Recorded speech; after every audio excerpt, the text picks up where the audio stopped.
Welcome everybody to 52 Living Ideas. Today is a Monday and it's a Poetry Monday. The plan is for everybody to read poems, their favorite poems. You can read your own poems or any poems that you like. And then we are going to do a collaborative exercise. The collaborative exercise is going to be on a topic that Mike presented on getting out of your comfort zone. So that's going to be the theme for the collaborative breakout rooms. So breakout rooms, we'll be doing breakout rooms for about 20 minutes, and we'll be using different techniques to come up with a collaborative poem. So we'll have two leaders doing that, two facilitators helping with that. And then we'll come back and we will read out the poems, and then we will talk about anything connected with poetry, art. You're welcome to raise any questions. So that's the plan. We're going to start with the featured poem with Maritza. Maritza, go ahead. All right, so just really quickly to let you guys know, we do post every poem that is read here. We post it in the Hyperbook. If you read your own poem, I will reach out to you in a private chat to ask your permission to post it as well. I'll ask you to give me a write-up of it, and then I'll convert a link, and it will be a PDF link. So nobody will be able to edit your poetry, but they will be able to view it. If you would rather not, just tell me no thank you, and we definitely will not post it if you don't consent. Okay, so for today, the featured poem today is The Archive of Our Relation by Edyka Chilomé. I admit, the mourning is constant. The names, the words, the whispers, colors and textures that were lost, persecuted, poisoned, disinherited, extracted, cut down, shaved, kidnapped, unclaimed, and forgotten. An endless war. I too report, my silence has not saved me, yet running water calls spirits hidden in me carefully, waiting for me to quiet the mind, so that they may wake me right on time to witness the great expanse, a dance so tender, it gently wakes the sun. In gratitude, the sun rises, offers its power so that we may see all that has been done and all that is yet to come. In humility and courage, I rise, offer my power so that I may see all that has been done and you who has yet to become. Tumal Sinu, may the sun always shine on you. A prayer weaved by the most precious parts of me, a breath, the most potent offering to our becoming. I report the water, the earth, the seeds, and the grace of a dancing sky. Remain a pure reflection, the wealth of our inheritance, the heart of our connection, the archive of our relation. If we so choose to co-conspire, to remember, agua es vida, water is life. We are the water, and remembrance has offered us our lives. Love letters bloom beautiful in anticipation of you. Travel guides to the ancient futures that are due.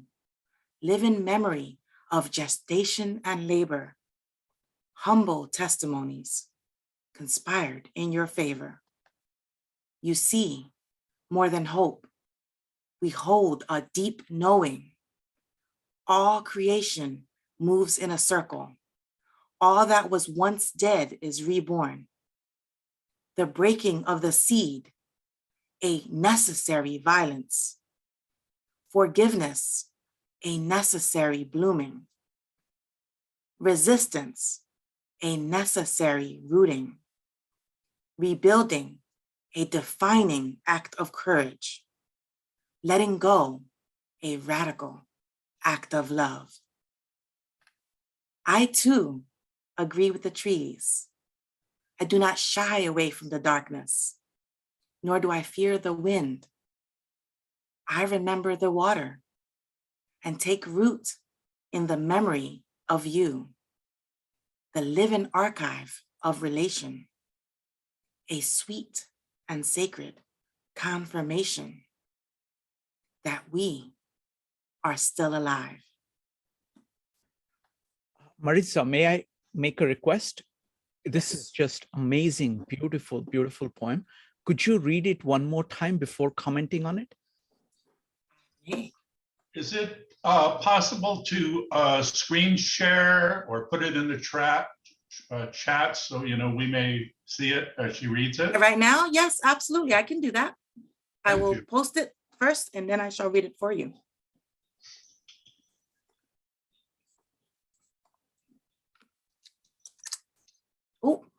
Oh no, sorry guys, I forgot I was sending you a note, Shrikant. I'm gonna try that again. Apologies.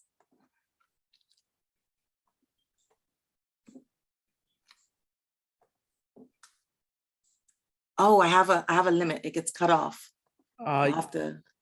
How about we just, to start with, just screen share the meetup page? I can do that. That would be smarter. He's the smart one, guys.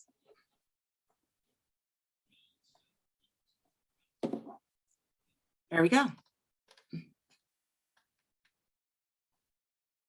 The archive of our relation. Can you make it a little bit bigger?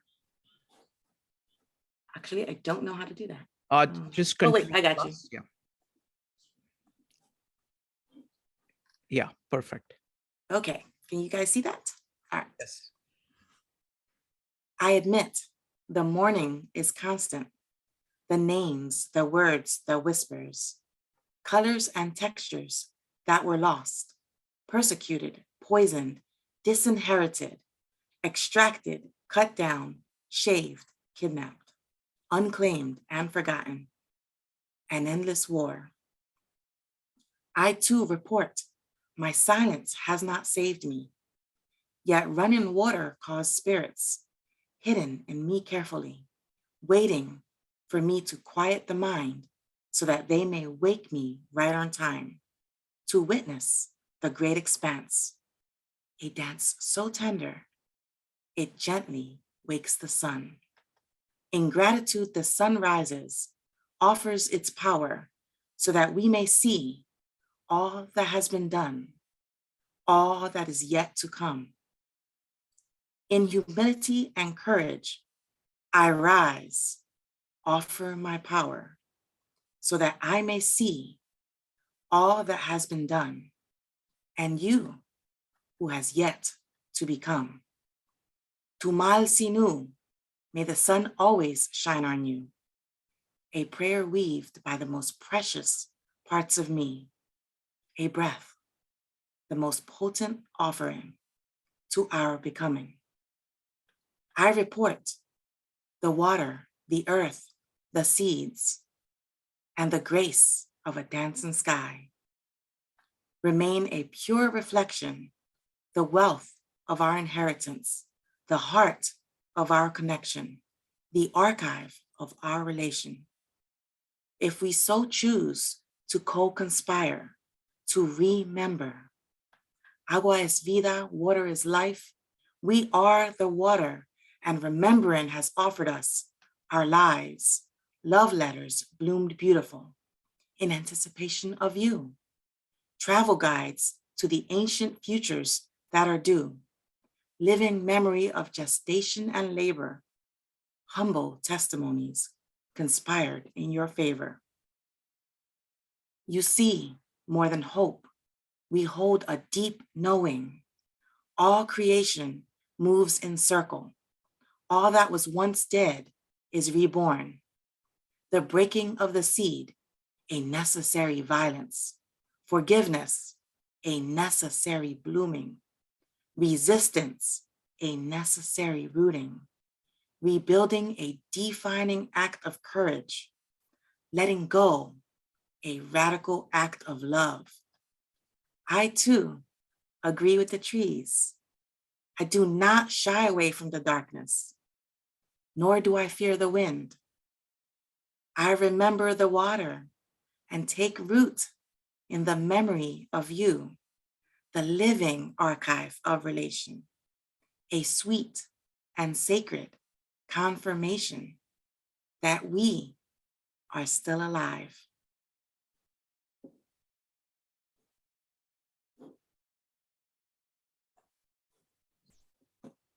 So this poem it just speaks to so many things that I hold dear and truths that I believe. And, you know, this was initially, I thought to make this one the first poem, the very first week of Poetry Mondays, but, you know, I had to get to know you guys a little more. Because as I told you guys before, I really believe that here we share little bits of our souls with each other. So here you have another little piece of mine. And this poem speaks of beauty and of a people that transcend the basics of our day-to-day. It makes me think of the Tainos. The Taino are a sub culture of indigenous people based on the Arawak tribes and nations in the Caribbean. And for those of you who are not familiar, Taino makes up a large component of what it means to be Puerto Rican. When we trace our indigenous roots, we trace them back to this sub-tribe. And I see the reclaimed history of these indigenous people in this poem.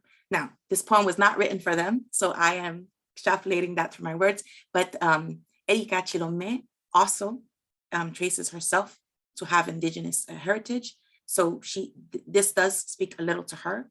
And what it is, it's a reminder to something you guys have heard me say so often, the idea that we stand strong and proud today because we stand on the shoulders of our ancestors.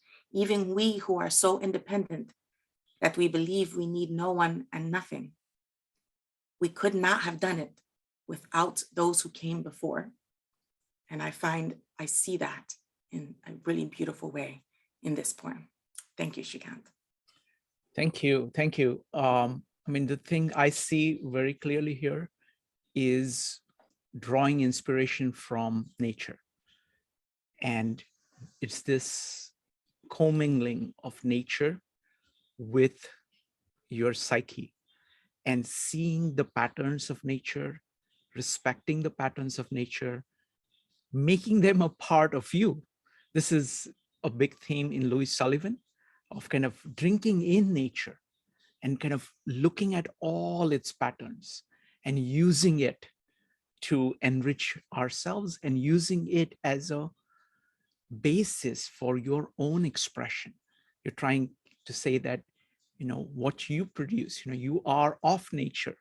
So you should be able to, you should try to produce something that is deserving of that title. Thank you. Shrikant, I also see here the idea of changing perspectives, because she says, you know, a seed basically is, you know, for a seed to become a seedling, it must be destroyed. But it's not actually destroyed. It's just transformed. And I think that's a powerful message. Absolutely. And then it produces a whole bunch of other seeds. Thank you. All right, folks. So please go ahead and type an exclamation mark in order to share any poem that you would like to share. And then you are welcome to talk about it for 2 to 3 minutes. You're welcome to read a poem that you like. You're also welcome to read a poem that you have written, whatever you prefer. Go ahead and type an exclamation mark in chat or raise your hand in Zoom. Get there. Yes. There. Thank you. My heart leaps up. Sorry, I was kind of unprepared. My heart leaps up when I behold a rainbow in the sky. So was it when my life began. So is it now I am a man. So be it when I shall grow old, or let me die. The child is father of the man, and I could wish my days to be bound each to each by natural piety. This is just a very short poem by, and it's the reason it really spoke to me is mostly because of what we talked about a little bit with nature and the idea of not becoming jaded with a rainbow. It goes through the progressions of life as a young man, an older man, and essentially always appreciating nature when you see it. And there's a spontaneity to a rainbow that's really, really kind of always uplifting to me. But I always find a lot of, as the past few poems that I've shared, joy in nature, in particular the ocean, as I shared in the past, that it brings me a certain relief, and that really nothing else does. So anyway. Wonderful. Thank you. Thank you, Joe. Folks, go ahead and type exclamation mark if you would like to share a poem. Next up is going to be Mike, followed by Brian. Mike. Yeah, I have a poem written by a friend of mine. It's called Humility. I know it is best. I know it is right. Whatever life throws my way, I'll put up a fight. With every victory, my pride and ego inflate. No one dictates my life. I control my fate. The beginning of my failings causes bewilderment, as manifestation of my limitations brews resentment. I desperately cling to my belief of self-reliance, denying your existence as my ultimate defiance. But without you, time here is everything. Still without you, time here means nothing. My logic and reasoning deduce all is meaningless. Rather than delay the inevitable, I embrace hopelessness. As I walk through the valley of the shadow of death, you faithfully rescue my soul and preserve my breath. Now I see how my pride has led me astray. God, transform my mind and show me your way. Life has broken me so I may learn humility, to not lean on my understanding nor my ability. As I learn to stand on your wisdom, sometimes I will fall, yet my sins are forgiven as your love covers them all. Wonderful. Would you like to talk about what you like about it? Yeah, I found it to be quite heartfelt and something of a journey of what seemed to be a very, very dark place, and someone who was experiencing hardship in a way that left them maybe feeling godless and hopelessness. And it's a very clear demonstration of what a transition looks like when you find faith and hope in the end of that process. So I can, as I was reading it, I almost get the feeling that a light with a dimmer switch has gone from a very dark bottom, and that person, as the poem is going on, the dimmer switch is getting brighter and brighter, and it just culminates at the end that there's a thank you and a sense of finding that she has found God again. So I think it's beautiful. Wonderful. No, it's beautiful. Thank you. Thank you, Mike. Next up is going to be Brian, followed by Jyoti. Brian. Okay. Tonight I'm going to read a poem called Sumptuary Laws, which was written by Charles Sisson at the beginning of the century. Still, with the hope of being understood, of understanding myself or understanding someone else, I engaged in restless action. It was no good. First, because he had no issue. Secondly, because if he could have had, I would no longer care. The problems of age are semblant. One thing like another, no thing identical. The things have been seen, the passions expended in better times by a better man, so outwardly and above. We turn, gracious and empty, the old hypocrites counting the stars, loving the children, counting them like money, thanking what stars we have, that the wrong turnings have all been taken. A life of comfort, assured as it may be, to a last deception. I could call this life respectable, but I must call it mine, which is worse. Okay, it was one, I tried again.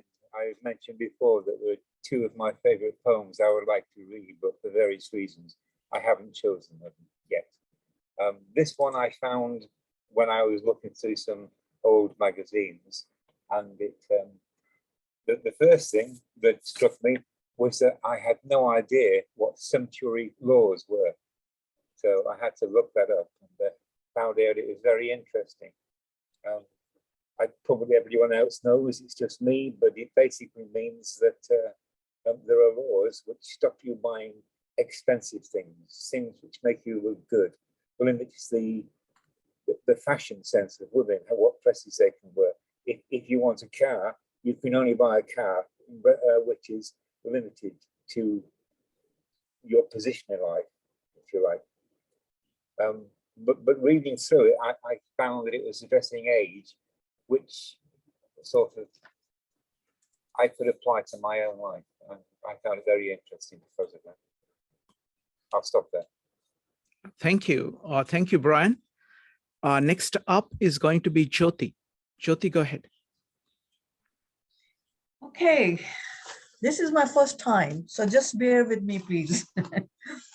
I have a poem by Rumi, and it's translated by Nader Khalil.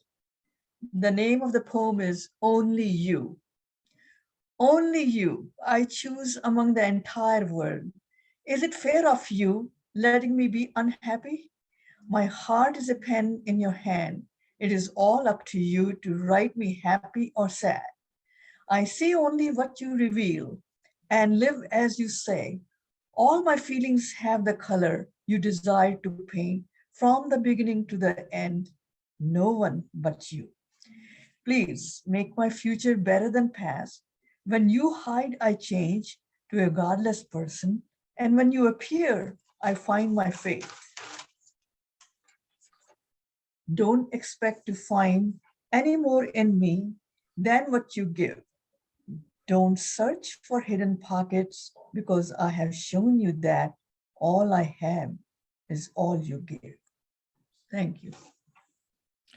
Wonderful. Thank you. Thank you very much. Rumi is always amazing.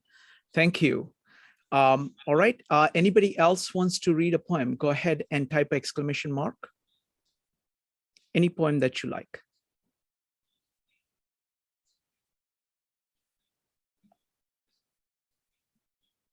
Barbara, go ahead.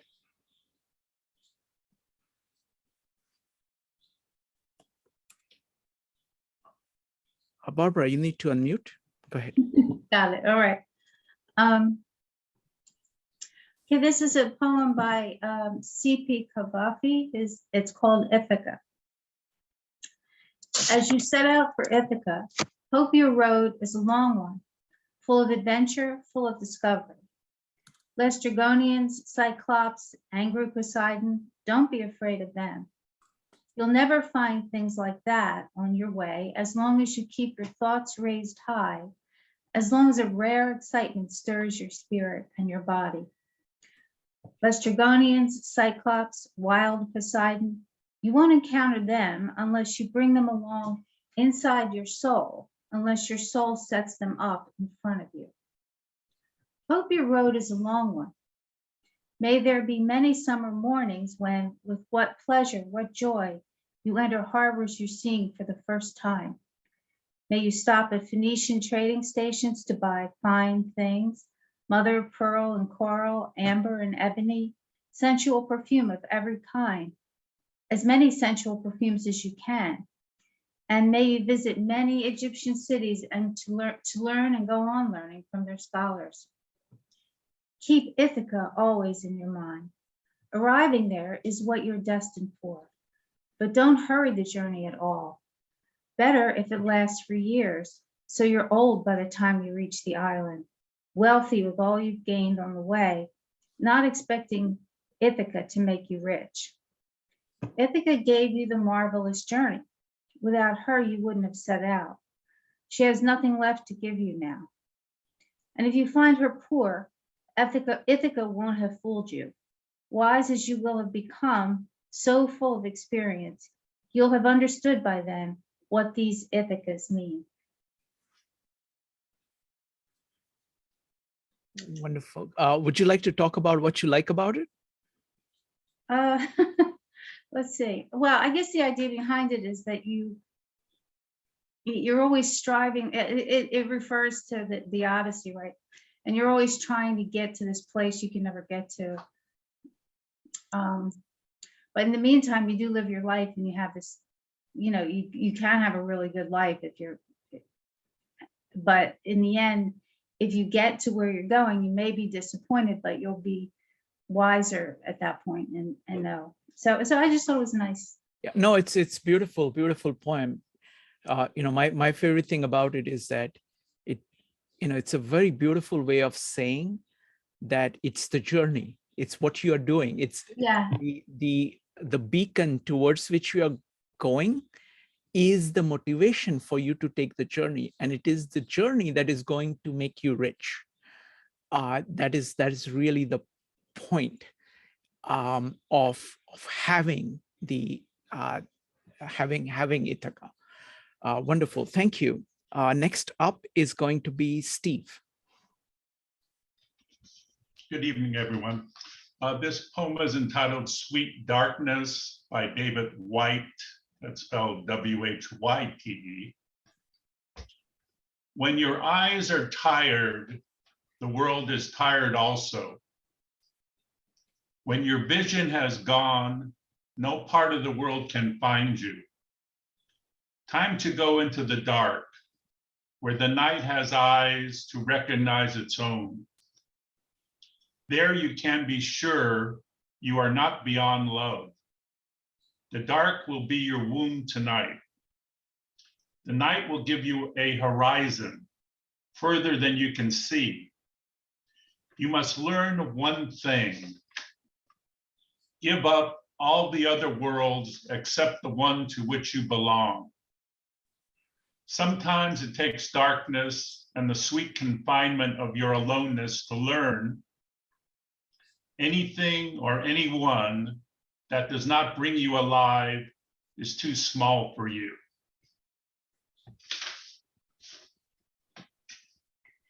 Thank you, Steve.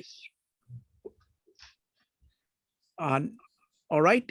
So now we're going to go into, oh, wait a minute. Maritza, go ahead. I would like to share with you guys a small poem of mine that is actually titled Out of My Comfort Zone. Wait a minute, did you compose this while we were talking? No, this Okay, poem, okay. believe it or not, this poem is dated April 6th, 2010. So it's very, very old poem. I went looking for it because I vaguely remembered it when we decided on the topic today. So I'm going to share it with you. Captivation, fascination, enchantment, and enthrallment. Caught up in a raging emotional hurricane. Control is shaking and battered. Rational thoughts splinter and fragment. Captivation, fascination, enchantment, and enthrallment. Acting, reacting, no room for thinking. Flying high, lost in sensations. Drunk on shots of irrationality. Captivation, fascination, enchantment, and enthrallment. Raw nerves and frayed vocabulary. Terror and wonder, battling within. Charting unknown path, full of uncertainty. Wonderful. Thank you. Thank you so much, Maritza. Folks, so you're always welcome to share your own poems. And next, we are going to go ahead to the breakout room. So Maritza, could you explain what we are doing in the breakout rooms? And then maybe, Becky is facilitating this breakout room, the poetry breakout room for the first time. So if you could describe what happens and then what the facilitator needs to do. Absolutely. So what we're doing is we're doing a modified version of an exquisite corpse poem. So we're providing a theme. That's the modification. Instead of it being fully random, we're going to, because we have compressed time, we're going to compress your thinking. So we're giving you a theme. And what we're asking is that everyone in the group provide a line. Now, it doesn't have to just be one, but it's going to just be everyone throwing out a line. You can throw out more than one line, and then it's going to become your collaborative poem. What we have done that's worked well for us in the last few weeks is for one person to throw up a screen, or actually, I lie, one group, if possible, the group can also do a Google Docs where everybody can write their sentence at the same time. So whichever works for your group is fine. Not everybody has access to Google Docs. And then the thing is, keep a little bit of an eye on the clock, because you want to have all the sentences in the way that your group wants them, because then when we come back to the main room from the breakouts, the moderators, so myself and you, Becky, will read the combined lines that will be the poem that we share with the group. The past results have been amazing, Becky, like amazing. So Maritza, I think you're in for a treat. Maritza, what's the theme today? The theme is out of one's comfort zone. So I was cheating by sharing one of my poems with you. It's Shrikant's. Well, actually, no, we decided it's Mike's fault. Mike held a meetup on this Wednesday, and it's still rattling about in our brains. And the very intriguing and fascinating thing of collaborative poem is that when we give you a theme, we're inviting you to almost subconsciously delve deeper in how you view this theme. And so we've seen really interesting things come out as we've given folks a theme, and then it just comes out of them what they're thinking. It's pretty awesome. And in general, we choose topics that we have dealt with in our meetups. So people have already had some experience thinking about it. So Becky, do you have any questions? Okay, we're all set. Okay, I'm going to start the breakout rooms now. Maritza, should we do it for 20 minutes? Or how about 22 minutes or 23 minutes? Something like that?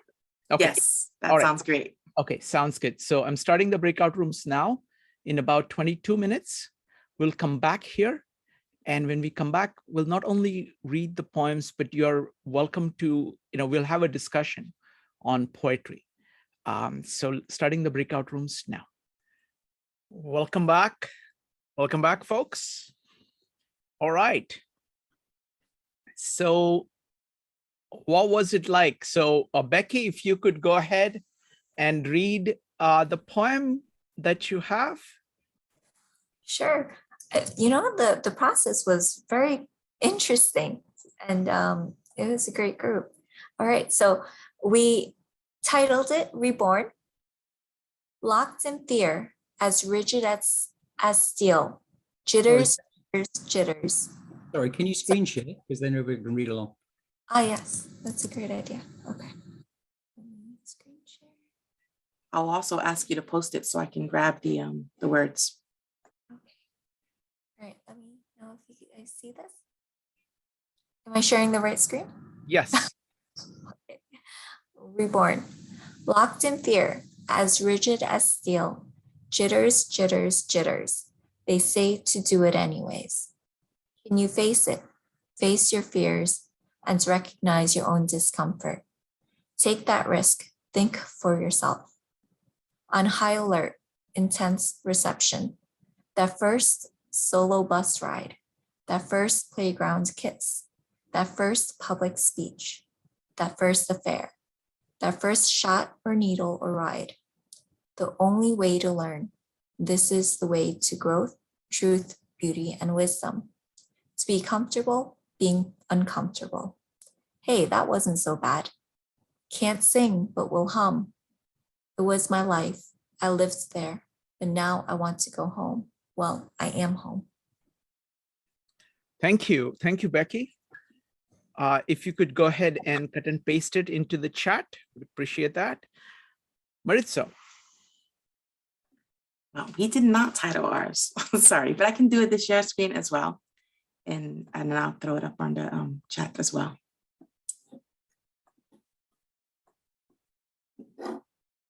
Tell me, oh, tell me, why should I face this world?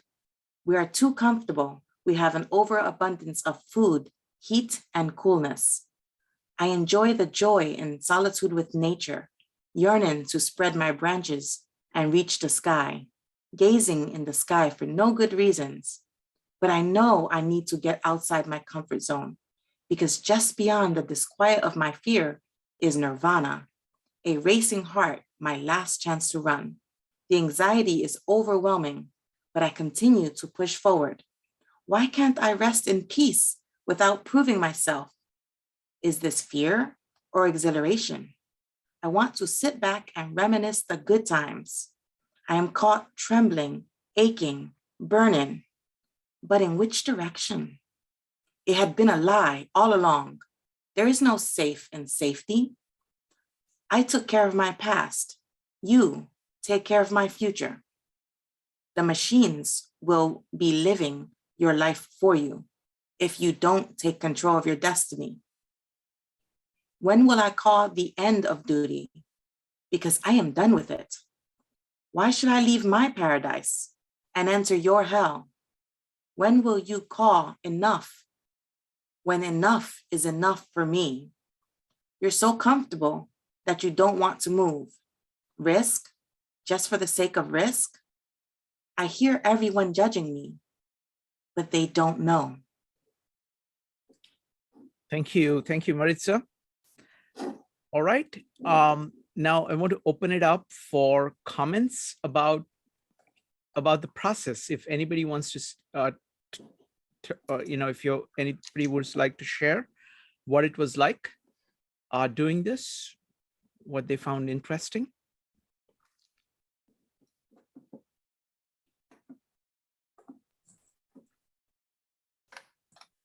Jyoti. I was really surprised by myself because once we got our first line, everything else came in very smoothly. And it was very interesting that how everybody's ideas came and got registered. They got, they found a place here and there. Maritza had to reorganize a little bit here and there, but they were all there very succinctly. So this is my first time, and I think it stimulated my imagination a little bit. I was able to think beyond my little box. So this was a good exercise. It was very good. I enjoyed it. Thank you. Thank you, Jyoti. Becky, you were facilitating for the first time. What was it like? It was very interesting. I was surprised by exactly like how Maritza had described it gluing together. It just came together. What we found was like there was a good core, and then we worked around moving it and reorganizing, and everyone was so open about like being giving good feedback and constructive criticism. What about this? What about that? Well, does that actually make sense? Are we being articulate enough? Maybe we need to break this part up and throw it around. And there's no resistance to people's work being pulled apart, which is so great. And it felt really amazing to be part of that experience. And especially some of the ways that people think in the abstracts and the double meanings and like all the meta stuff, not just the content, but like the meta idea weaved in a more subtle way. It was very enjoyable. Thank you. Thank you, Becky. Steve. Yeah, the first few groups that I've been in, we kind of drifted off the theme. We didn't really pay much attention to it. It was more abstract with a lot of good imagery. But as we've gone on week to week, this time we kind of blended both the imagery and the theme together. So I really felt that we had progressed over the weeks to become better poets. Wonderful. Steve, that means a lot because that's what we are trying to do. And that's how these meetups go. I mean, this happens with every meetup. We develop a community. And when you develop a community, there is common values, common methods, common knowledge that keeps piling up, meetup after meetup. And with that as a base, you can keep doing much more than what you could do before, because you have that common base to start with. So wonderful. Thank you. Thank you. All right. So let's talk about poetry. I want to ask a general question to people. What does poetry do for you? You can talk about it from two angles. One is that if you write poetry, and second, if you read poetry, what is it that you get from it? We'll start with Daniela. With poetry, I'm not a regular reader of poetry.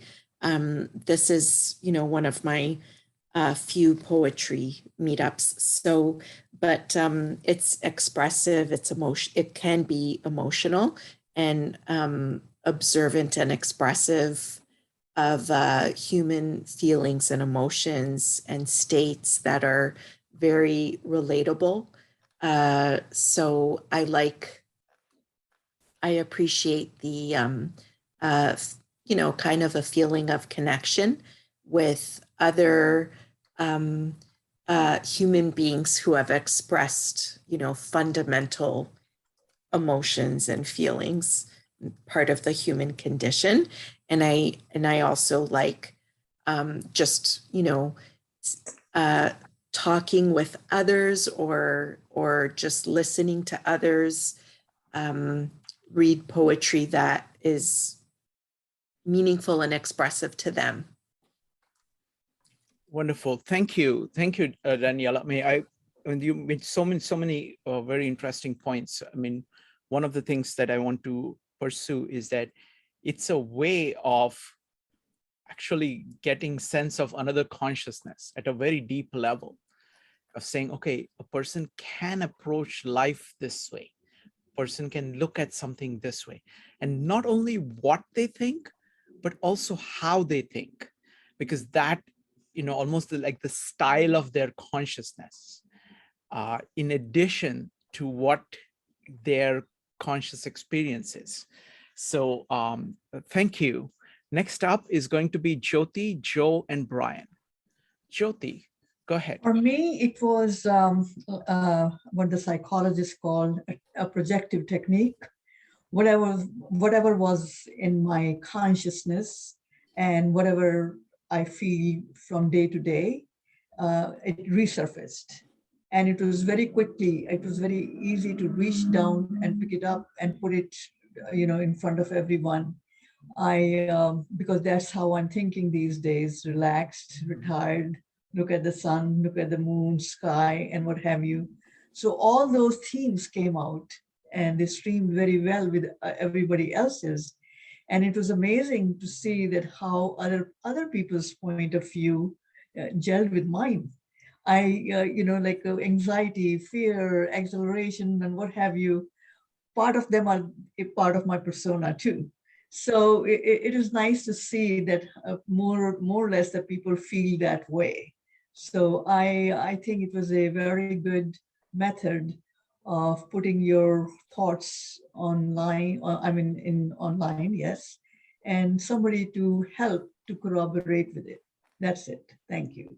Yeah, that's a great point. I mean, this is like a dance between two consciousnesses.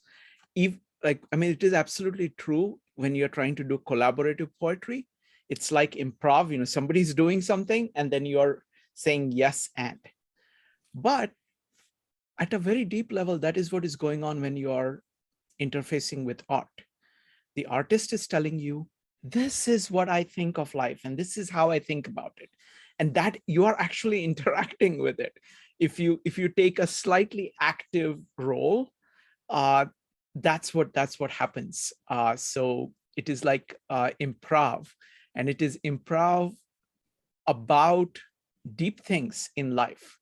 It is allows you to kind of explore things that you have not explored before. Sometimes these large issues, sometimes it is very delicate issues. Say, okay, how do you look at this particular situation? Many times your mind would not have gone through that. At least for me, it happens again and again. It's like, oh, I really like the poem that Maritza read today. It had so many aspects to it, some very small points, but just the way in which it was dealt with was interesting, was something which was new. And that's what it is doing. Is like it's showing, like the artist is showing you their consciousness, and you are you're responding to it, and you're going back and forth with it. Thank you, Jyoti. Next up is Joe, followed by Brian. So Mike, you've just come back in. So we're discussing what is it that poetry does for us. Joe, go ahead. I mean, I think it, initially strikes an emotion. It reaches you in a way that other writing doesn't. So when I read it initially, I then also take the extra step, as most people do, and learn about the author himself and see where they are at a particular moment in time in their life. And once you read that, I think that actually brings a new perspective. So if it's, No Man's an Island is a meetup that I had done with John Donne, and he felt like he was dying, actually, and he was hearing the bell toll, and that he's laying in bed and he's writing these words, and it made the poem that much more meaningful. Or the poem If, that he's writing to his son, that this is how to live your life. This is how to capture it. It moves you in a way that then you start to see or even Dante, where he was in his particular, at his point in his life, being exiled. In exile, he wrote this poem that essentially, captured the times. I mean, and more beautifully than anybody, and so that everybody actually could read it as well. That was also another added bonus. But I think what it does more than anything is that initially, when these poems grip you, with the tide rises, the tide, what was it, by Wordsworth, that I read last week. Initially, when it grips you and you start reading this, that you start to learn more about the poet himself, and see where they are at their particular moment in their lives, and then just see how they're able to grip, essentially articulate their emotions so beautifully onto paper. That's what really kind of is the most important thing to me, because there's really not another medium that really does it so succinctly usually, and so with such depth and in such brevity. It's very hard to write like that. So wonderful. Thank you, Joe. The one aspect that I want to build on is the kind of the emotion that is there in it. I mean, the way I think about it, see, I'm a big fan of art, and for me, like, all art forms kind of merge together. So for example, great poetry has this visualization built into it. It has music built into it. It has story built into it. And all of it is kind of compressed together. So the concentration is the word that comes to my mind. It's like, instead of writing an essay on it or writing a book on it, you're trying to capture it in just a few words. So it has this intensity, incredible intensity, that reaches you, and a good poem reaches you at multiple levels. It's like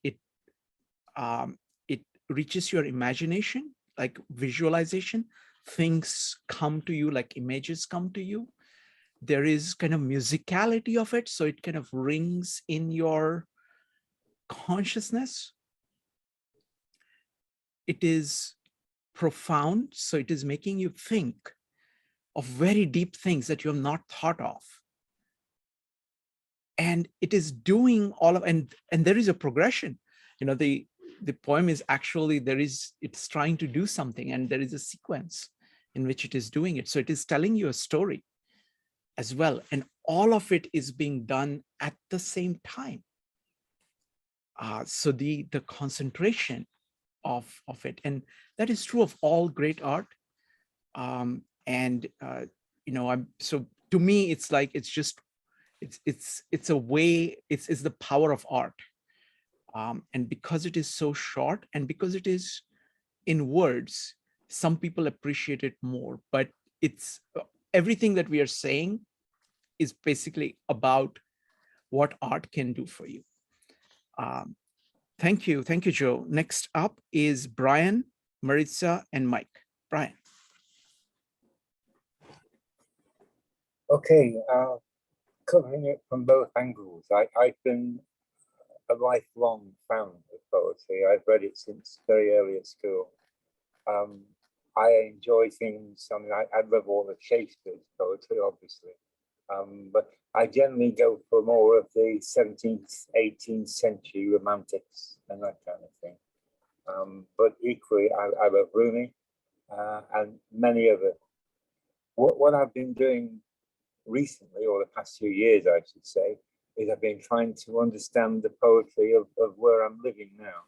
There is a language problem. I don't fully understand it, but I sometimes visit they have poetry get-together groups, which are really sort of, since COVID, they faded out, but they're starting to reappear again. I have one beautiful poet that I found there called Chilomé, who is an incredible poet, and I love her work. When it comes to writing my own, I live with several groups, again, all online these days, and I write quite a lot of poetry. Most of it tends to be autobiographical. I've been putting together a sort of a memoir of my life story, and I like to put a lot of that into poems. And record it that way. It just comes out easily that way for me. Wonderful. I just want to tell you a story of just yesterday, one of my aunts called me, and my uncle has been going through really serious, life-threatening problems. And what she told me was that she's been writing poems during this time, talking about her reactions, on a regular basis. She has like 40 different poems through this last 6 months, trying to capture it. And like many people are reading it, and they just love it, because it's like, and she says, look, I did not write it for anybody. I wrote it for me to cope with and to live with it. And it's very powerful. It's not, it's a very, but what I'm saying is that it's an expression where you are trying to express outside of yourself what is going on inside of you. Now, this is one kind of an example, but it's incredibly powerful medium of trying to capture something externally, and it does something for you. And forget about other people. It does something for you, because you can say, oh, not quite, I want to express it this way. I first thought it was this, but it's not exactly that. It is like this. And it is connected to this other thing in my mind, in my process, in this way. And so you are trying to actually learn about yourself when you are putting things out. And because it is externalized, you are able to reflect on it, and you're developing a better grasp of what is going on with you. So it is really, cathartic and gives you self-insight about what is going on. So thank you. Next up is going to be Mike, followed by Maritza. Mike. Yeah, I noticed tonight in our breakout room that when we put the poem, all the lines together, then when Maritza actually read it out loud, and her inflection and the way she accented certain words and the way she paused, it completely changed the feel of the poem. And then just thinking in general how poetry helps, to your earlier question, I think I'm starting to pay attention to people in normal conversation. And so you're just starting to hear people's voices and the way they deliver the words. And I can't say that I was paying attention as carefully prior to starting, listening to poetry. It's just an offhanded observation. Wonderful, wonderful. So now you're demanding that everybody write a poetry when they talk to you. Huh? Okay, wonderful. Maritza. I'm sorry, I didn't realize I was unmuted. A couple thoughts. So for me, syllabic rhythm has often been something I've pondered. And so I used to get confused a lot when I was learning English, because I felt like the syllabic rhythm was off. So I obviously put the fault on the English language. It couldn't possibly be my failing. But I found in poetry that it was very intentional oftentimes. So it just made it a lot of fun. And for me, the, poetry was a solace as a child. It was this way to wrangle control in a world where I had like control over absolutely nothing else. And it also allowed me to play with both words and numbers, because something I really liked doing and I still enjoy doing is I like to fit the poem into a framework. We're going to do that a little bit next week.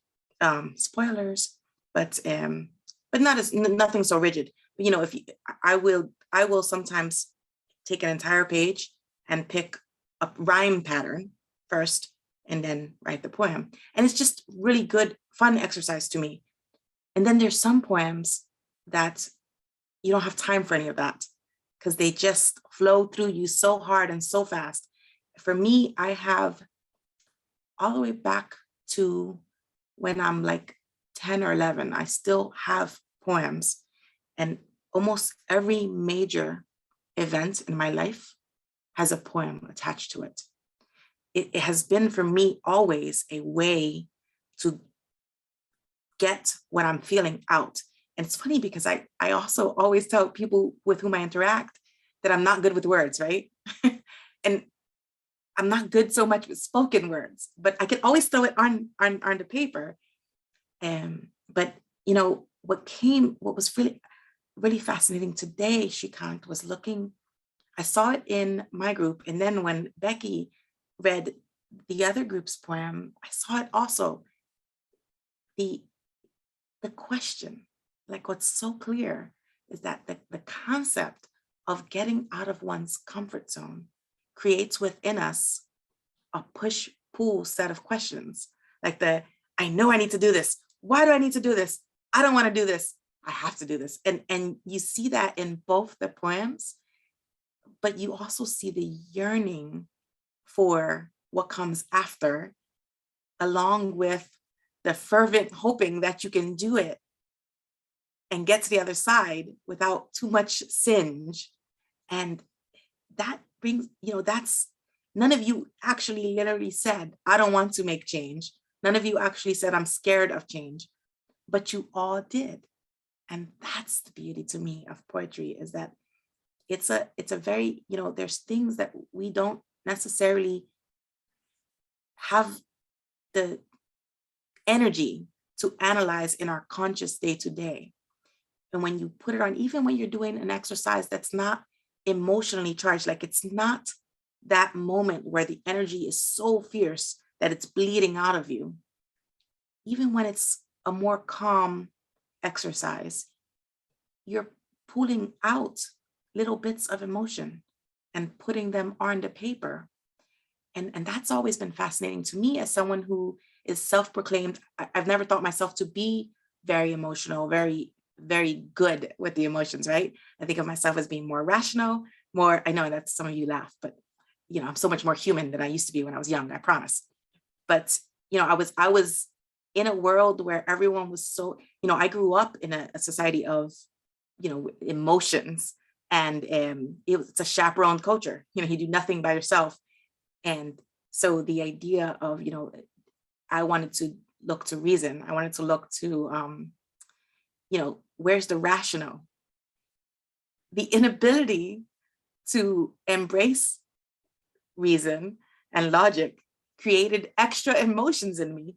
You know, that's kind of, you know, quizzically, but I was able to deal with that by throwing it on paper in a very, because poetry allows one the ability to interact with one's emotions in a way that it's not, that one's not able to like out, because this is a conversation you're having with yourself. It's a conversation you're having with the world. And it's, but it's just for yourself. You know, I had, one time I had a friend of mine, a very, very close friend of mine. She's an author. She writes all the time. She's published in a million different things. She shared a poem with me. Well, I immediately started critique mode. I said, oh, well, that's interesting how you did this. She took the poem, balled it up and threw it into the fireplace. And I knew it was her only copy. I was horrified. She could not handle my critique. Is basically what I failed to realize is that she had just bared her soul to me, and I was erasing pieces or putting red lines through it. So that taught me a very important lesson. I tread very lightly with everyone's poetry now. And that's what I said to you guys here, is that I really, since that point, I kind of look at others' poetries the same way that I looked at mine. I don't understand how I possibly didn't before, but I didn't view, I thought poetry was extremely personal and emotional for me, but maybe others didn't interact with it in that way. I've since learned that that's not true. Even people who don't realize it are reacting to poetry on an emotional level that's really inescapable. It just, I don't know, I find that it's inescapable. They go hand in hand. Thank you. Wonderful. Thank you. Thank you, Maritza. Next up, I want to build up on this, but I'm going to have Steve go next, and then I want to respond to that. Steve, go ahead. Just a book on the point that we've been discussing today. It's called The Comfort Crisis: Embrace Discomfort to Reclaim Your Wild, Happy, Healthy Self. It's by Michael Easter. It came out last year. I'll put that title in the chat.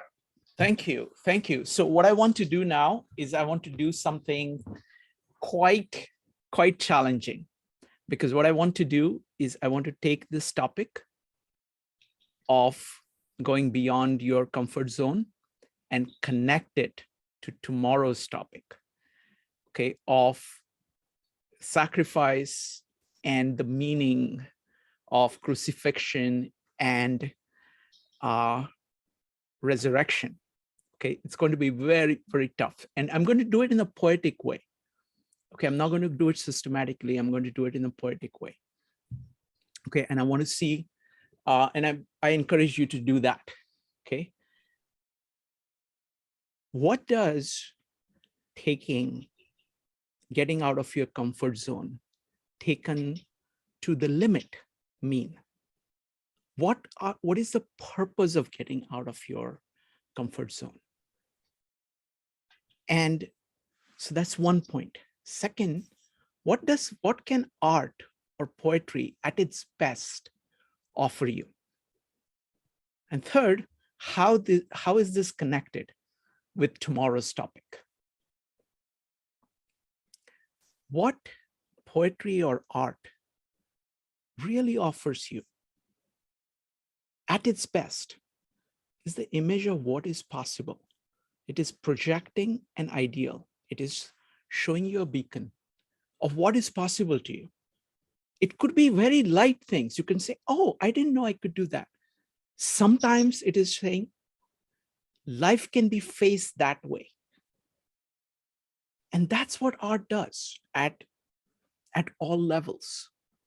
It is showing you what is possible that you did not think possible, that allows you to stretch beyond where you are. It's all about letting go of your comfort, current comfort. Let me just mute so that the quality of sound is better. It is all about getting out of your comfort zone. The question is why? What is the highest reason to do that?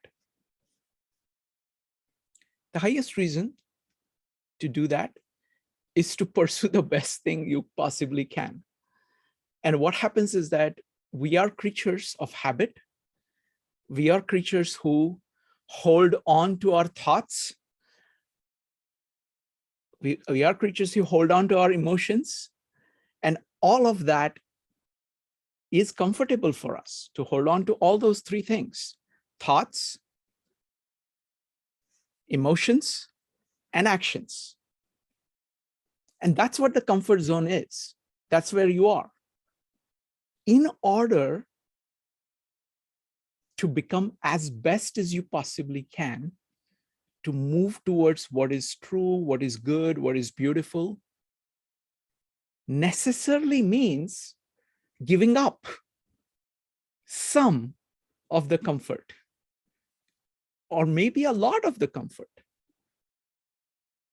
And the question is, what price are you willing to pay in order to improve yourself? How important is improving yourself? And if you take this to the limit, what does it look like? That is exactly the issue for tomorrow. What the sacrifice is simply giving up the lesser for the more. Giving up the peripheral in order to move towards the center. In the language of Gita, in the language of the Tao, not paying attention to the 10,000 things, focusing on the Tao instead. Not paying attention, being attached to peripheral things, but focusing your attention on the core of your being, and living from there. It's the same theme in all three great works that we are studying, of moving from the periphery towards the center. And sacrifice is a very odd word to use for it, because but it is all about giving up the lesser for the greater and moving towards the greater. And that's what tomorrow is going to be about. So that's the connection I make between getting out of your comfort zone. Getting out of the comfort zone is simply saying, get rid of this. But the question is always why. And the why is to basically aim at what you think, aim at your future self, of saying, what should I be?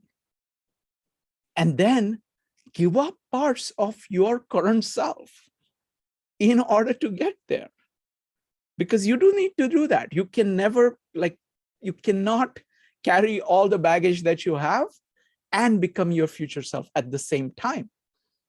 So doing the negative, giving up of some things that are experienced as parts of you and are parts of you. It's like letting a piece of you die is what is needed in order to sculpt your future self.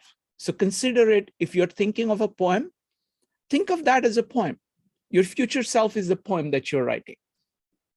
And what will you remove from your expression so that that expression is as powerful, as emotionally motivating to you,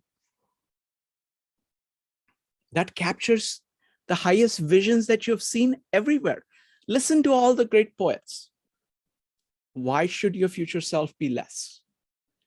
And that's what it is about giving up the peripherals. And what does it look like when you take it to the limit is the only question that Jordan Peterson deals with in his video on the death and resurrection. It's not just death, it's death and resurrection. You have to let your old self die for your new self to be. Otherwise, it can never come into being. And that's what it is all about. So that's my quick poetic introduction to tomorrow. So I'm just now opening it up for any comments on this.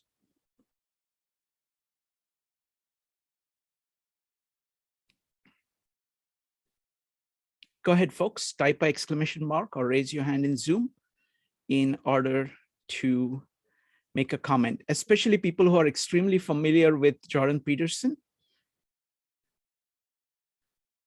I'm going to start with Maritza. Maritza, go ahead. So I'm fascinated by the idea of, it's kind of like Le Petit Mort, right? And it's interesting, I'm thinking of everything that we've walked through with Peterson and reconciling that with this need for leaving behind. I'm curious to see where exactly he goes. So I have not yet watched the video, but I will have watched it before tomorrow.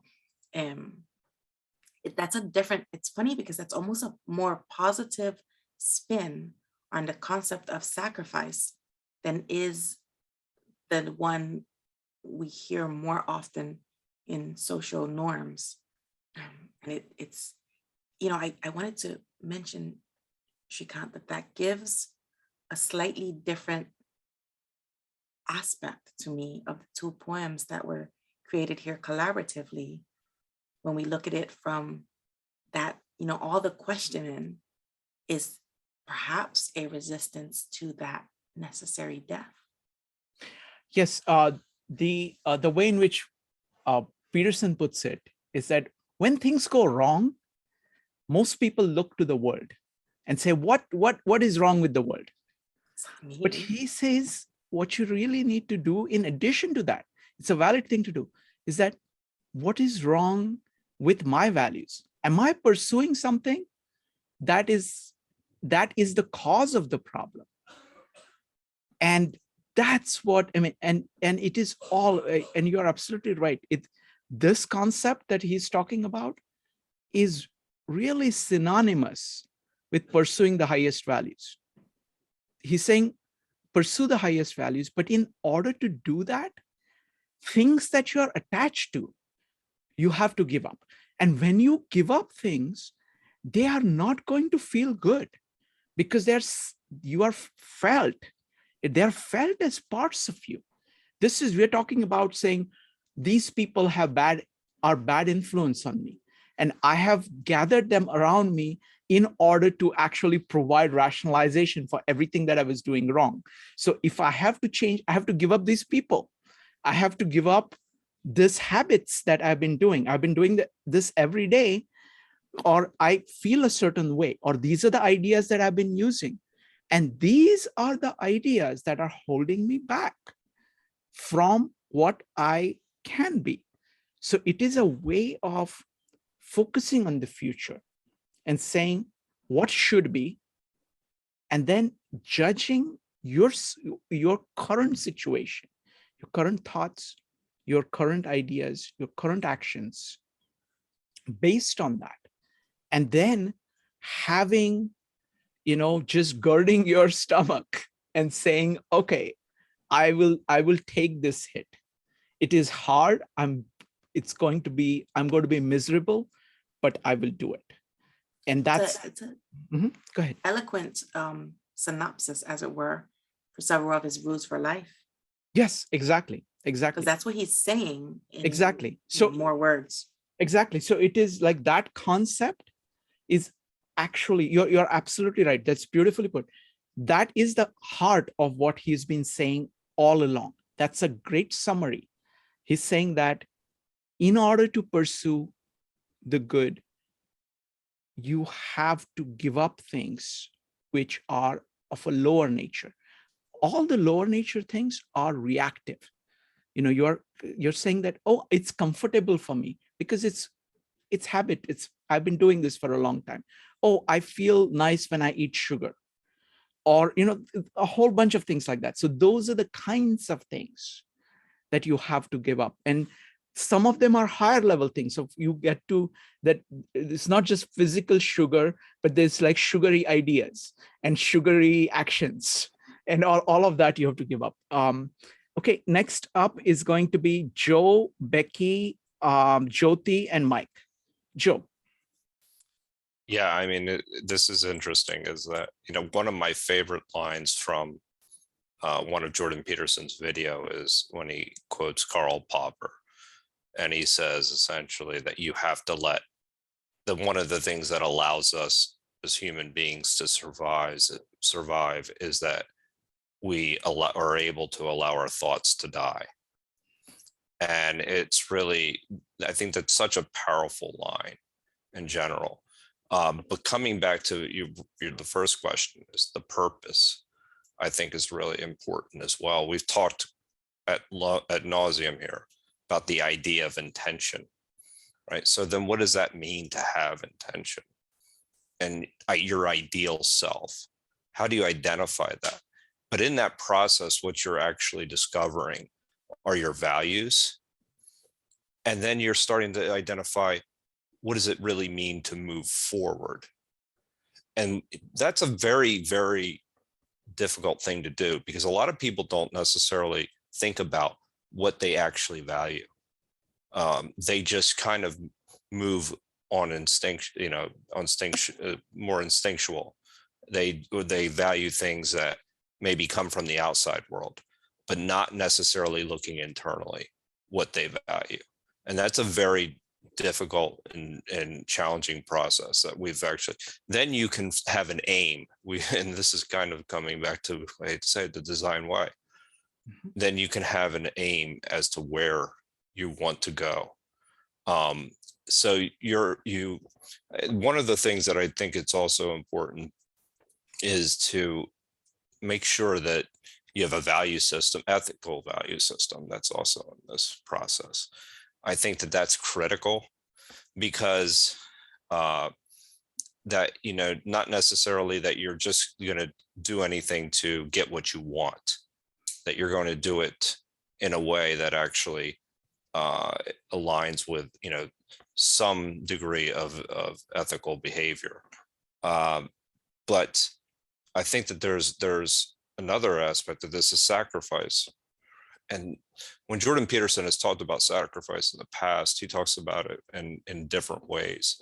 One of the really interesting ways he's spoken about sacrifice, and I haven't seen tomorrow's video either yet, I just know about it, is that essentially sacrifice is a way of us knowing, bargaining with the future. And so that we're, you know, giving us something up today in order to become something in the future. That's a very deep thing. That's a sign of consciousness almost. There are other forms of life that really don't do that, where we're actually contemplating what we're doing, what we're giving up in order to move forward. And so there was another part that I was thinking about when it came to the idea of future self that isn't coming to me right at this very moment. But I mean, the death and resurrection aspect of it really is kind of critical. Letting forms die. This is the same idea, form follows function. Letting forms die when they don't necessarily have their function anymore, no longer serving their function. And that can that can be at with any part of your life. The last thing is that I'll just mention is the idea of challenging your map of the world. That's another important part of getting outside when you're talking about getting outside your comfort zone, because you have your perspective on the world, what you think the world is, what you think it should be, and you have a set of beliefs. But when you're challenging yourself and saying, maybe I'm wrong about this, and you're constantly questioning yourself, I think that that's a very good, you have to let part of what you believed in the past die in order to move on. And that's essentially being non-dogmatic in that process. So I think that there's a lot of crossover when you're talking about, specifically, when you talk about sacrifice, getting outside your comfort zone, the ability to let your thoughts die, challenging your maps of the world. All of these things are interconnected. And then, to be quite honest, that designing your life within the design way, that's the whole book. It's how to move forward with intention and the desired end state. Mm-hmm. So I think that's there's relationships between all those. So, I mean, then this is an important week, for Christians when it comes to that. It's kind of, so this is the resurrection, the death and resurrection. And I don't know if most Christians look at it from that perspective, but it is. Thank you, Joe.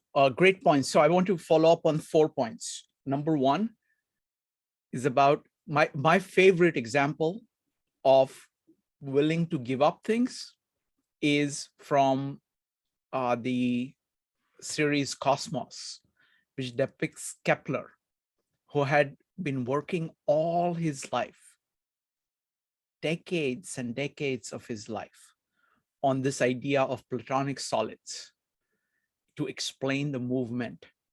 And then he begins to see data, thanks to Tycho Brahe, which shows that no, things move differently. And he gives up everything. Like, there is a whole ton of his ideas, whole bunch of his life that he's giving up in order to say, no, this is true. Okay, and the series captures it beautifully. And that's the heart of it, of saying it's your commitment to truth and not to whatever you happen to think or feel or are habituated with. Second point, I have learned that removing things from your life is actually more important than adding things to your life, because there are many things that are sitting in your life, in your thoughts, in your emotions, in your actions, in your environment, which actually they are not passive. See, these are all active things that stop you at a very deep level, and just removing them. And because many times this, and I have made this mistake a lot of saying, oh, I just need to add this. I just need to add this. I just need to add this. But the thing is that if there is something sitting which is bad, which is destructive, that is going to removal of that, giving that up. And it is very hard to give that up, because just like Kepler, it is integrated into your life, into your thoughts, into your emotions, into your sense of self, into your social circle, everything, and being willing to give that up. So it's addition by subtraction. So you have to remove things in order to get to the next level. So that's the second point. The third, the most beautiful example that Jordan Peterson gives of this phenomena is that of the mammoth. When you kill a mammoth, You cannot eat the mammoth. So you have to preserve. You're saying that I'm going to eat it next day. I'm not going to eat it now. I'm going to eat it later. So you are basically bargaining with your future self. So you're making sure that you're full now and you will be full later.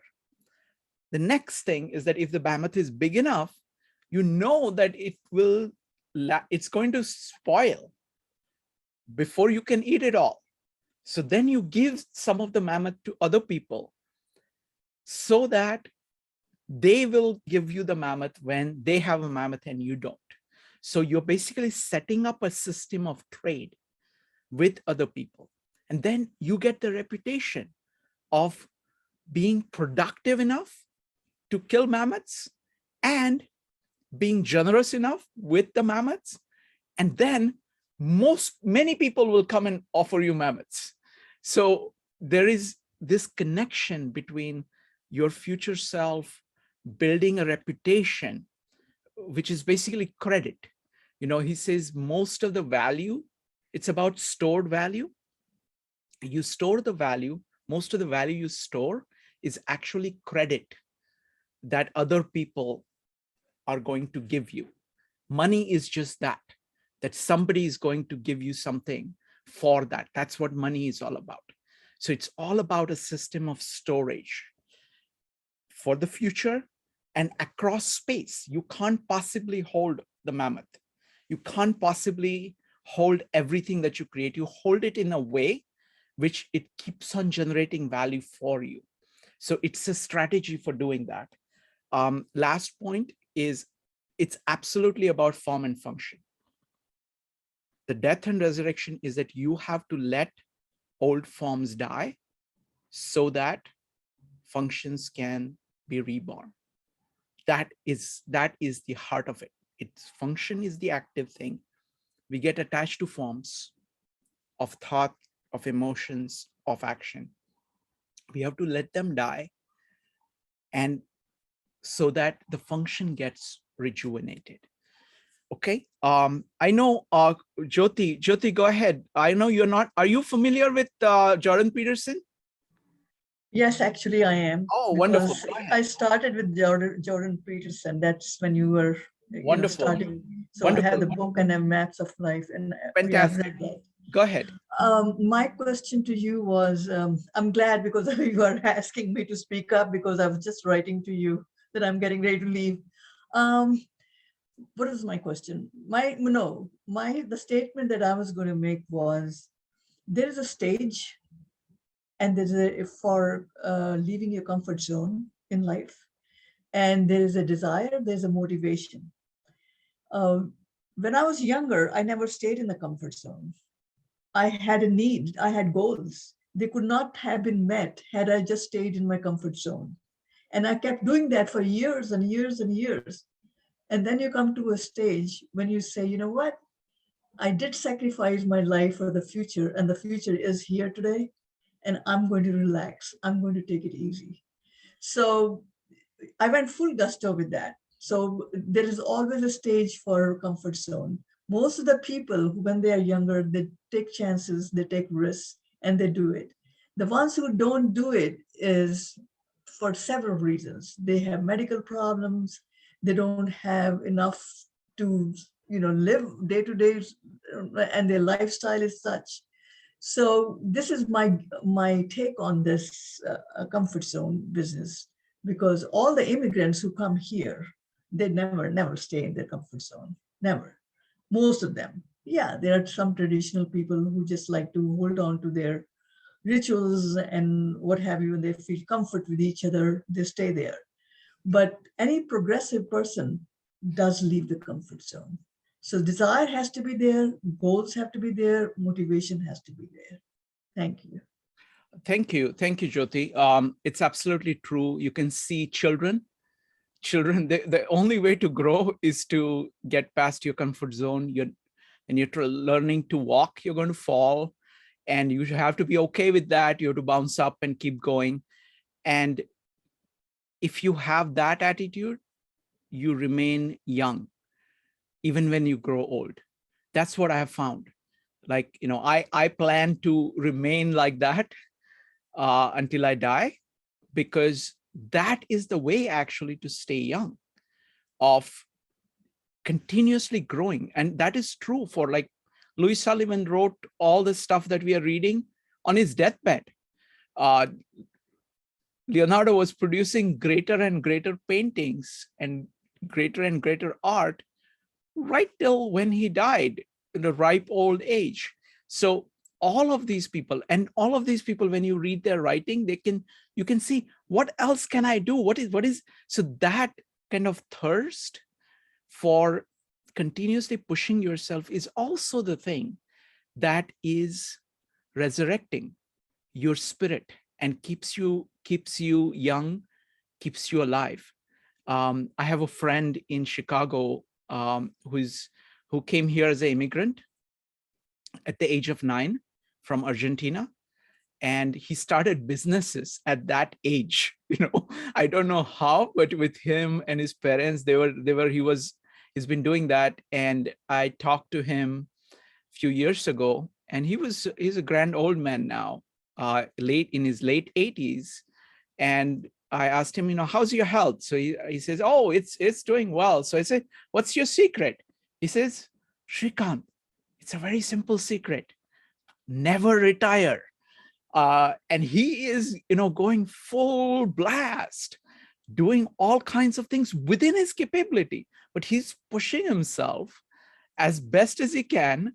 And he keeps, that's what, so I definitely, this principle is applicable for infant. And I think it is applicable no matter what age you are in, because that's what keeps you going, that keeps you rejuvenating. And it's a question of, dying and, being reborn. Next up. Can I just make a quick point? Please. I agree with you. I'm not dead yet. I'm still, community person. I'm here. Jyoti, No, you're not dead yet. You are. Yeah, go ahead. Sorry. No. What I was going to say was that Jyoti, who was there in her younger ages, is no longer here now.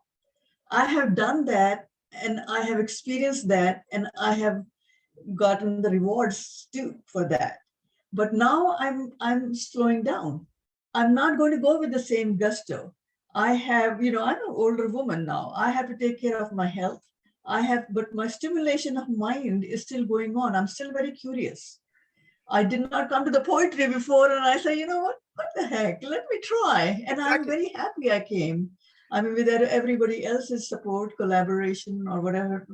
So I'm still doing it in my own way, but the speed has definitely lessened. That's what I meant. Jyoti, see, what matters is pushing yourself. And what happens is that the axis along which you push changes with time. So, for example, an infant which is learning to walk is no longer learning to walk. They're no longer doing that when they are 5. They're doing something else. And similarly, with age, what you push changes.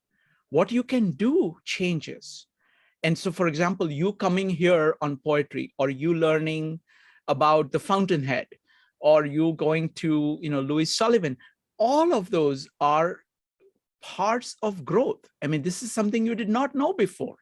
And you said, oh, let me explore it. And so it's a question of, you have to pick and choose places where you want to push yourself, and places, so the structure keeps changing, but the principle remains the same. Yeah, I got that. Thank you. Wonderful. Thank you, Jyoti. And good night, everyone. Good night. Good night. Mike. I was, while I was in the queue, I was thinking of the word sniglet. Does anybody remember what that is? Sniglet, it came from a comedy show, I think in the late 70s, early 80s. It's a word that should be in the dictionary that isn't, to describe something that you experience. So when you're in the queue here and the people that are going before you keep saying one more interesting thing after another, then you finally get to go and you completely forgot what it is you wanted to talk about. I don't know if any of you have ever felt that, but yeah, you guys have taken me like just so many different great places, but it's a sniglet. You can look it up. I'll give you an example. If you're online at at a New York airport and it's really busy and you're looping around through the ropes and you get to the front and there's 10 people that are checking people in. When they call your name and you hesitate for more than 5 seconds, you're going to have 100 angry people yelling at you. So that feeling that you have is not anxiety. It's a totally different word that there is no word for. That's a snakelet. Anyway, so Shrikant, doing all the prep and listening to everyone about the comfort zone, one thing I walked away with it is that it's malleable, and I don't think of it as a lock structure. I think it's more about stretching, and I still am convinced that I don't want to use the word required or obligated. I just think it's necessary to stretch yourself for the good of yourself and the people that are in your immediate area, because your weaknesses in life will get attacked, whether physically as you age, your immune system, or if you have a certain habit that's creating something in your life, your weaknesses will get attacked. And without resilience, I think you used the word storage before, Shrikant. So I think if you stretch yourself emotionally and intellectually and physically, you kind of are in the storage business. You're building up your chance to be resilient because you're either going to need it or somebody that you love is going to need it. So as I found studying and preparing in the comfort zone, it was really beneficial to stretch yourself for that future self. I think is undoubtedly going to run into resistance somewhere. So having that in reserve is very helpful. And then when you were talking about letting go to create your future self, I know there's some of us here who lost parents young, either literally lost them through death or because your relationship faltered and broke. And if that happens to somebody at a young age, what happens is you tend to guard the child in yourself. So if something happens to you at 10, 11, or 12, as you become an adult, you take care of that kid. And sometimes that kid can be somebody you're holding on to for 30, 40, 50 years. And letting that kid go, and saying, I did what I could for you, but I'm an adult now and I need to move on. That's a really painful moment in your life because you put a lot of work into protecting that kid. The problem is the guards that you put up to protect the kid are guarding you as an adult as well. And those fences need to come down. That's a very difficult transition. But yeah, those are the two takeaways I took when you gave your introduction, Shrikant. Wonderful. Thank you. Thank you. No, it's a great point. Next up, I just want to make one point, but this Jordan Peterson does such a brilliant job of integrating the individual and the community. It's much better than I've ever seen it, because it is showing that, we actually operate in a group, in an economy, in a system. So you are trying to do something which is good for you and good for the system which is supporting you. And so you are in the process of building that, and you need that. You need to build a family. You need to build, kind of a circle of friends. You need to build your company. And there is all kinds of trade involved. So he's seeing all of this as a trade. And the moment you see it as a trade, as a win-win relationship between you and others, it suddenly becomes at once for yourself and for the people who are going in the same direction. You're like a group of people going in the same direction. He's not saying do that for people who are going in the opposite direction. He's saying get away from the people who are going in the opposite direction. But if people are going in the same direction and you're working together to get there, there is a lot to be gained from each other through communication, through learning, through trade, all kinds of values. And that's what he's talking about when he's talking about this. Steve. Yeah, thought has come to me that, there's concern about the younger generations that, don't want to drive, they don't want to get a car. They're afraid of microaggressions. Free speech is now under fire. I don't want to hear any thought that, disagrees with my, my ideas about the world, my, conceptual view. So I think that's part of this comfort crisis book, which I'm waiting to purchase. But I just want to throw that out, but I do have to run now, but maybe sometime we could have a discussion on this point. Absolutely. Absolutely. And Jordan Peterson has a lot to say about that. It's a main, it's a very large issue. And unfortunately, our culture has gone in a wrong direction here. So, but Jordan Peterson has the best commentary on that issue. All right. Anybody else wants to make any closing comments? Maritza, go ahead. Oh, so Becky first. Becky, go ahead. So I'm glad that you're doing the Jordan Peterson talk tomorrow, because it's been a while since we've done one. But that was actually what brought me to your meetup back at 60 Wall Street. Wow. And when I first read his 12 Rules for Life, it hit me, and his one quote like shook my core, and it caused me to change, to actually act. And this is a quote, a lot of you guys have already touched on it, but if the world you are seeing is not the world you want, therefore it's time to examine your values. It's time to rid yourself of your current presuppositions. It's time to let go. It might even be time to sacrifice what you love best so that you can become who you might become instead of staying who you are. And one of the things that I was going through was living in fear. And for me, staying in my comfort zone was choosing the familiar hell than the unknown.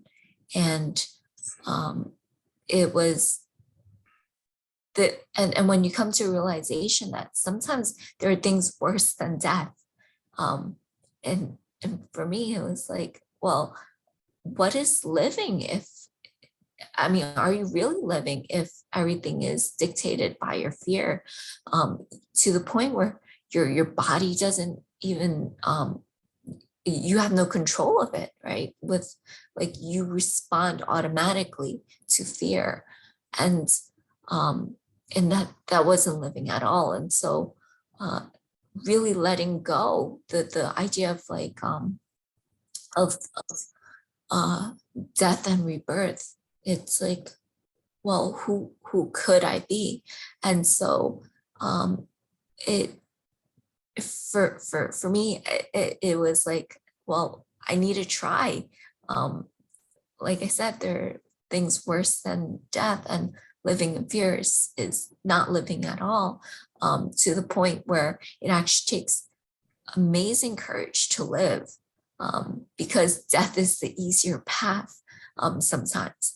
And so it's I'm really looking forward to tomorrow's meeting on sacrifice. Becky, your life has been inspirational. I mean, the distance that you traveled is just incredible. It's just incredible. And the quote that you read is all tomorrow's meetup. That's all it is about. That's exactly what it is about. That on the largest, but the difference is that imagine on the largest scale. So can you read the quote again one more time? Yeah, it's actually my favorite quote from him. If the world you are seeing is not the world you want, therefore it's time to examine your values. It's time to rid yourself of your current presuppositions. It's time to let go. It might even be time to sacrifice what you love best so that you can become who you might become instead of staying who you are. Exactly. That's exactly. It's basically, willingness to let the current you die in order to be reborn as your future self. And there is no other way You have to let, so that death is a prerequisite, is prerequisite for this new life. And it is hard. It is excruciatingly hard. And the distance that you're aiming at as compared to where you are, the higher that distance, the harder it is, because there are more things.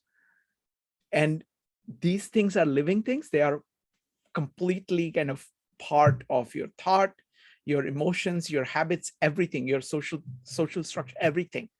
And that's what you have to kind of uproot and go further. And what he does is that he just says, okay, what does this look like when you take it to the limit? That's what it is about. So, all right, Maritza, any comments? I also started with you with Jordan Peterson. The first time I got introduced to Peterson, he actually made me think a lot about Ayn Rand's philosophies. Mm-hmm. And so it's fascinating to see it's all connected. It really all is, because the quote that Becky just read, it makes me think of the speeches made by Rourke, talking about, I would die for you, but I cannot or would not, live for you. And he also talks about how, to die for something is like the easiest thing in the world. But if I ask you to live, could you find the courage to do so? And that's the same principle that Peterson has.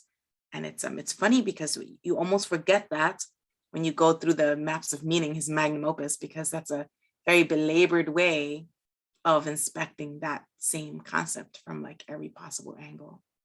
So I'm looking forward to tomorrow. It is interesting that the concepts that I used that were developed during the scribal age, from like 500 BC till about, let's say, 1380, all those concepts, many of those core concepts have acquired exactly opposite meaning. Self is an example. Self in this context means the core of your being. Okay.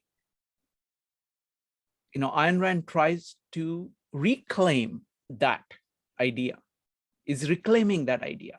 Similarly, the concept of sacrifice in this scribal context is exactly opposite of how people are seeing it today. And that's because people don't know what self is. People don't know what self is and what it requires. It is like, what does core of your being require? What does being require? What does existence require of you? And it requires both those things. It requires the core of your being and giving up of things that are not in accordance with the core of your being. So to put it in the most dramatic way, sacrifice, as Jordan Peterson defines it, is the most selfish thing as Ayn Rand defines it. Because what it is saying is that, remain true to who you are. That's what it is. So it's going to be a lot of fun. And my plan is tomorrow is only going to be an introduction. So we're going to raise this issue, and then I want to do a follow-up meetup, depending on how deep a conversation we can achieve. Tomorrow, I want to do a follow-up meetup on Saturday to take it directly into the example of death and resurrection. So that's the plan. So let's do a fantastic job tomorrow, and then let's see what can be done on Saturday. All right. Thank you very much, everybody. This was amazing meetup as always. Bye.